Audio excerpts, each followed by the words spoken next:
السلام علیکم ورحمۃ اللہ۔ محترم ناظرین، امید کہ آپ حضرات خیر و عافیت سے ہوں گے۔ آج کی اس ویڈیو میں ہم آپ لوگوں کے سامنے جس ٹاپک کو لے کر حاضر ہوا ہوں وہ ہے سجدہ تلاوت کے مسائل۔ سجدہ تلاوت کیا چیز ہے اور قرآن کریم میں کل کتنے سجدے ہیں، یعنی وہ کون سے مقامات ہیں جن پر سجدہ کرنا ضروری ہے، یا اسی طریقے سے کیا سجدہ تلاوت یہ واجب ہے؟ اگر کوئی شخص تلاوت کرتے ہوئے سجدہ والی آیت سے گزر جائے اور وہ سجدہ نہ کرے تو کیا اس کے اوپر کوئی گناہ ہوگا؟ اسی طریقے سے سجدہ کرتے کرتے تلاوت کرتے کرتے کیا وضو ضروری ہے کہ سجدہ تلاوت کے لیے وضو کرنا پڑے گا؟ اسی طریقے سے ہم یہ جانیں گے کہ سجدہ تلاوت کیا صرف نماز میں ہی ہے؟ اگر نماز کے علاوہ ہم قرآن کریم کی تلاوت کریں اور اس میں سجدہ والی آیت سے گزرے تو کیا اس پر بھی ہمیں سجدہ کرنا پڑے گا؟ اسی طریقے سے ہم یہ جانیں گے سجدہ تلاوت کا یہ کون سی دعا ہے کہ اگر کوئی شخص سجدہ تلاوت کے لیے جائے تو کون سی دعا پڑھنی چاہیے۔ اسی طریقے سے ہم یہ بھی جانیں گے کہ سجدہ تلاوت کے لیے کیا قبلہ رخ ہونا ضروری ہے؟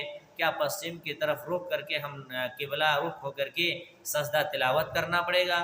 اسی طریقے سے ہم یہ جانیں گے کیا سجدہ تلاوت کے لیے تکبیر کہنا ضروری ہے یا نہیں؟ انہی مسائل کو لے کر کے میں حاضر ہوا ہوں۔ آئیے سب سے پہلے ہم یہ جانتے ہیں کہ سجدہ تلاوت کا یہ حکم کیا ہے، اس کی مشروعیت کب ہوئی ہے۔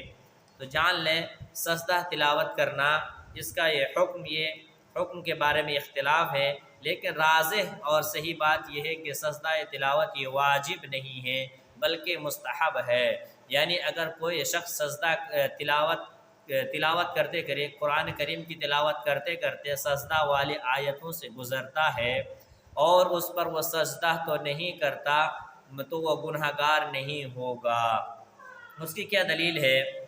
اللہ کے رسول صلی اللہ علیہ وسلم بیان کرتے حضرت زید بن ثابت سے مروی ہے کہ قرأت علی النبی صلی اللہ علیہ وسلم والنجم فلم یسجد فیہا۔ زید بن ثابت کہتے ہیں کہ میں نے اللہ کے رسول صلی اللہ علیہ وسلم کے ساتھ نماز پڑھ رہے تھے، اللہ کے رسول صلی اللہ علیہ وسلم نے سورہ نجم کی تلاوت کی اور آپ صلی اللہ علیہ وسلم نے اس میں کوئی سجدہ نہیں کیا۔ معلوم یہ ہوا کہ قرآن کی تلاوت کرتے ہوئے اگر سجدہ والی آیت سے گزر جائے اور سجدہ نہ کرے تو اس پر کوئی گناہ نہیں ہے، لیکن انسان کو سجدہ کر لینا چاہیے، یہ اس کا حکم ہے۔ تو ہمیں معلوم یہ ہوا کہ سجدہ تلاوت کرنا یہ واجب نہیں ہے بلکہ مستحب عمل ہے۔ اس کی مشروعیت کب ہوئی ہے؟ اللہ تعالیٰ نے ارشاد فرمایا وَإِذَا قُرِئَ عَلَيْهِمُ الْقُرْآنُ لَا يَسْجُدُونَ، کہ جب ان یعنی کفار مشرکین کے پاس قرآن کریم کی تلاوت کی جاتی تھی تو وہ لوگ جو ہے وہ سجدہ نہیں کیا کرتے تھے۔ حضرت ابو ہریرہ بیان کرتے ہیں کہ ہم نبی صلی اللہ علیہ وسلم کے ساتھ سورہ اذا السماء انشقت اور سورہ اقرأ باسم ربک جب پڑھتے تو سجدہ کیا کرتے تھے۔ معلوم یہ ہوا رسول اللہ صلی اللہ علیہ وسلم سجدہ کیا بھی کرتے تھے اور بس اوقات اس سجدہ کو چھوڑا بھی کرتے تھے، امت کو یہ بتلانے کے لیے کہ یہ سجدہ واجب نہیں ہے۔ آئیے اب ہم یہ جانتے ہیں کہ وہ قرآن کریم میں وہ کتنی جگہ ہیں جہاں پر مسلمان جب قرآن کی تلاوت کرتا ہے تو ان جگہوں پر انہیں سجدہ کرنا ہوگا۔ تو سجدہ تلاوت کل قرآن مجید میں 15 جگہ ہیں۔ سجدہ تلاوت پورے قرآن مجید میں پورے 30 پارے میں کل 15 جگہوں پر سجدہ تلاوت کی جگہ موجود ہے۔ نمبر 1 سورہ اعراف۔ سورہ اعراف میں 2 یہ سجدہ ذکر کیے گئے ہیں۔ سورہ اعراف آیت نمبر 206، اسی طریقے سے سورہ نحل آیت نمبر 50، تیسری جگہ سورہ مریم آیت نمبر 58، سورہ فرقان آیت نمبر 60، سورہ سجدہ آیت نمبر 15، سورہ حامیم سجدہ آیت نمبر 38، سورہ رعد آیت نمبر 15، سورہ الاسراء آیت نمبر 109، سورہ الحج آیت نمبر 18، سورہ نمل آیت نمبر 26، سورہ صاد آیت نمبر 24، سورہ نجم آیت نمبر 19، اسی طریقے سے سورہ اقرأ باسم ربک آخر میں۔ یعنی یہ کل 15 جگہ ہیں جن پر اللہ کے نبی صلی اللہ علیہ وسلم نے ہمیں یہ تعلیم دی ہے کہ جب ان جگہوں سے گزرو، ان آیتوں کی قرآن کریم میں تلاوت کرو تو اپنے سجدہ کرو، اللہ رب العالمین کے سامنے سجدہ ریز ہو جاؤ۔ اب آئیے ہم یہ جانتے ہیں سجدہ تلاوت کی تعداد کتنی ہے، یعنی کتنی سجدہ کرنی ہوں گی، 1 2 3 4، یعنی کتنی سجدہ کرنی ہوگی۔ حضرت عمرو بن عاص سے مروی ہے کہ انا رسول اللہ صلی اللہ علیہ وسلم قرأه 15 سجدة في القرآن منها 3 في المفصل وفي الحج سجدتان کہ رسول اللہ صلی اللہ علیہ وسلم نے قرآن مجید میں کل 15 سجدہ بتائے ہیں، ان میں سے 3 مفصل ہیں اور 2 سورہ حج میں ہیں۔ معلوم یہ ہوا کہ قرآن کریم میں کل 15 سجدے ہیں اور ان سجدوں میں صرف ایک ہی سجدہ کرنا ہے، یعنی سجدہ تلاوت کرتے کرتے ایک ہی سجدہ کرنا، 2 سجدہ نہیں کرنی ہے۔ اب آگے بڑھتے ہیں، اگلا مسئلہ یہ جانتے ہیں کہ فرض سجدہ تلاوت جب اس وقت کریں گے، کیا ہم اسی وقت کریں گے جب ہم فرض نماز پڑھیں گے؟ جی ہاں، اگر آپ فرض نماز پڑھ رہے ہیں اور فرض نماز کی رکعتوں میں کھڑے ہو کر کے امام سورہ سجدہ پڑھتا ہے اور جب وہ آیت نمبر 15 پڑھ لے گا تو اسے سجدہ کرنا پڑے گا، اس لیے کہ یہ سجدہ کرنے کا یہ حکم ہے، اللہ کے رسول نے اس کی تعلیم دی ہے۔ تو معلوم یہ ہوا کہ ہمیں نماز میں بھی سجدہ تلاوت کرنی ہے اور غیر نماز میں بھی سجدہ تلاوت کرنی ہے، اس لیے کہ سجدہ تلاوت اللہ کے رسول صلی اللہ علیہ وسلم کی تعلیمات میں سے ہیں۔ نماز کے علاوہ بھی سجدہ تلاوت مشروع ہے کیا؟ جی ہاں، نماز کے علاوہ بھی اگر عام حالت میں انسان نماز پڑھ کر کے نماز کے بعد ظہر بعد عصر بعد فجر بعد عشاء کے بعد مغرب بعد اگر قرآن کی تلاوت کرنے بیٹھتا ہے اور ایسی صورت میں ان کے سامنے سجدہ تلاوت والی آیت سے گزر جاتے ہیں تو انہیں بھی سجدہ کرنا ہوگا۔ کیا سجدہ تلاوت کے لیے وضو ضروری ہے؟ جی نہیں، سجدہ تلاوت کرنے کے لیے وضو ضروری نہیں ہے، طہارت یہ ضروری نہیں ہے۔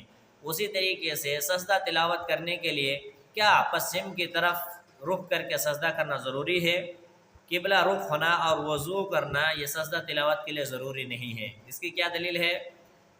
حضرت ابن عمر سے مروی ہے، کہتے ہیں کہ حتی ما یجد احدنا مکان لموضع جبہتہ، کہ حتیٰ کہ ہم میں سے کوئی بعض اوقات اپنے پیشانے رکھنے کی جگہ نہ پاتا تھا۔ اللہ کے نبی کے ساتھ جب نماز پڑھتے تھے اور صحابہ کرام کی اتنی بھیڑ جمی ہوتی تھی کہ اللہ کے رسول جب سجدہ تلاوت کرتے تو ہم میں سے بعض لوگ اپنے پیشانی کو رکھنے کی جگہ نہیں ملتے تھے۔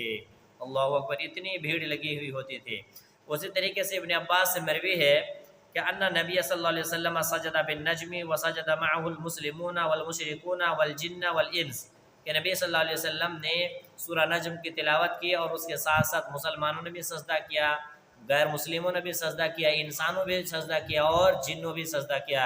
تو معلوم اس حدیث سے ہمیں جو معلوم یہ ہوتی ہے کہ غیر مسلم بھی سجدہ تلاوت کیے تو غیر مسلم ایک نجس ہے اور نجس ہونے کے باوجود وہ سجدہ تلاوت کیے، تو اس سے معلوم یہ ہوا کہ غیر وضو یعنی بغیر وضو کے بھی سجدہ کیے جا سکتے ہیں، اس کے لیے ضروری نہیں ہے سجدہ تلاوت کے لیے کہ وضو بنائے انسان۔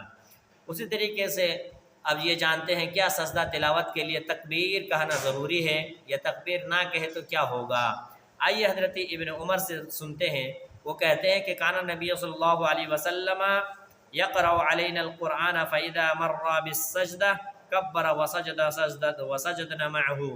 اللہ کے نبی صلی اللہ علیہ وسلم، اللہ کے رسول صلی اللہ علیہ وسلم ہمیں قرآن پڑھ کر کے سناتے تھے، ہم آپ کی قرآن کی تلاوت کو سنتے تھے اور ساتھ ہی ساتھ اللہ کے رسول صلی اللہ علیہ وسلم جب اللہ اکبر تکبیر کہتے ہم بھی آپ کے ساتھ تکبیر کہتے تھے۔ اس حدیث سے معلوم یہ ہوا کہ سجدہ تلاوت کے لیے اللہ اکبر کہنا یہ ضروری نہیں ہے، بلکہ اس حدیث میں جو یہ ذکر کیا سجدہ تلاوت کرنے کے لیے کہ سجدہ اللہ اکبر کہہ کر کے تکبیر کہنا چاہیے، اس حدیث میں تکبیر کے لفظ درست نہیں ہے، اس لیے سجدہ تلاوت کے لیے تکبیر کہنا ثابت نہیں۔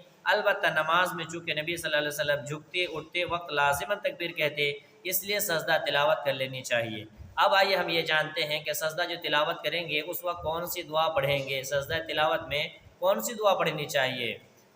اس سلسلے میں جو ہمیں حدیث ملتی ہے صحیح مسلم صحیح ابو داؤد کی روایت، اللہ کے نبی صلی اللہ علیہ وسلم نے فرمایا جب تم سجدہ تلاوت کرنے کے لیے جاؤ اس وقت یہ دعا پڑھا کرو، سجد وجهي للذي خلقه وشق سمعه وبصره بحوله وقوته فتبارك الله احسن الخالقين۔ یہ دعا اللہ کے نبی صلی اللہ علیہ وسلم نے ہمیں سکھلائے ہیں کہ سجدہ تلاوت کرنے کے وقت یہ دعا ہمیں اور آپ کو پڑھنی ہے۔ اسی طریقے سے ایک اور سجدہ ہے سجدہ شکر۔ سجدہ شکر کس کو کہتے ہیں؟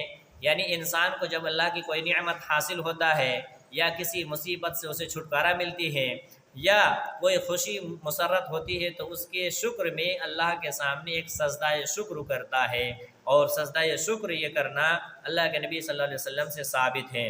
حضرت عبد الرحمن بن عوف سے مروی وہ کہتے ہیں سجد النبی صلی اللہ علیہ وسلم فاطال السجود ثم رفع رأسه وقال ان جبریل اتانی فبشرنی فسجدت للہ شکرا۔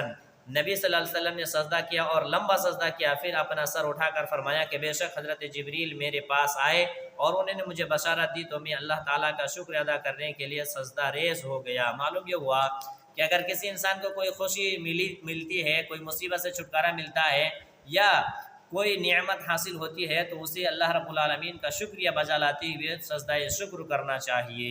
اللہ تعالیٰ سے دعا کہ اللہ تعالیٰ ہمیں کتاب اللہ اور سنت رسول کے مطابق اپنی زندگی کو ڈھانے کی توفیق عنایت فرمائے، آمین۔ والسلام علیکم ورحمۃ اللہ۔